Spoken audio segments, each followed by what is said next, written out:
My name is Lisa McVey. From a young age, life handed me a rough deck of cards. At 14, I was pushed into taking care of my sick grandma because my mother was tangled in a web of drugs and alcohol. More than the burdens of a teen, I was trapped in a cycle of abuse by my grandma's boyfriend. This man, a monster in human skin, would hold a gun to my head and sexually abuse me. This nightmare lasted for 3 years. These experiences had led me to the edge of despair, and the night before my life took another dark turn, I found myself penning a suicide note. But fate seemed to have a different, more twisted plan. The very next day, November 3rd, 1984, on a bike ride to my grandma's house after work, I was yanked off into a new kind of horror. Suddenly, I was caught in the grasp of a man, Bobby Joe Long. I would later learn that he was a beast responsible for at least 10 murders and over 50 rapes. My world, which was already suffocating, was now overshadowed by the darkness of his deeds. He blindfolded me, held me at gunpoint, and for 26 long, excruciating hours. I was physically beaten, emotionally tormented, and sexually assaulted. He ruthlessly raped me, over and over, without even a hint of remorse, and without the slightest consideration that I was a human being. After all, you can't feel compassion for a piece of meat. I could feel his hands groping me as he used my body for his own twisted pleasure. This man was a monster, a beast that preys on the weak and vulnerable. I was subjected to the most brutal torture and abuse. Each second felt like an eternity as I wondered if the next breath would be my last. Despite the horror of my situation, a part of me knew that I had to do something, anything, to survive.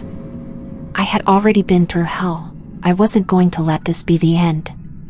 I thought on my feet and suggested to Long that I could be his secret girlfriend. It was a desperate lie, but one that, I believe, kept me alive. Then, I played on his emotions. I told him that my sick father was all alone, that I was his only child, painting a picture of an innocent girl that needed to go home. Whether it was my words or his twisted sense of mercy, something clicked. He decided to release me. He left me in the middle of nowhere, instructing me to keep my blindfold on for 5 minutes. He then drove away, leaving me alone and broken, but alive. Making my way back home wasn't the relief it should have been. I was greeted with a beating from my guardian's boyfriend, who then grilled me for 5 hours, questioning my every word. But I stood my ground. My story remained consistent, and eventually, they called the police. During my horrifying ordeal, I had forced myself to memorize every detail about Long, his car, and the route we took. More importantly, I intentionally left my fingerprints on several surfaces in his bathroom, a lifeline to the world outside that I hoped could help identify me. These details led the police right to Long's doorstep. They began a surveillance operation and arrested him on November 16, 1984.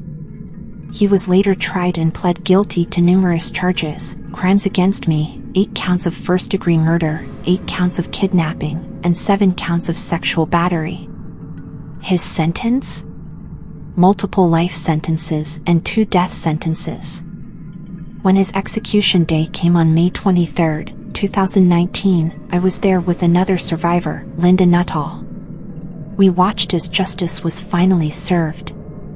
My story isn't about the horrors I went through, but the strength and resolve I discovered within myself.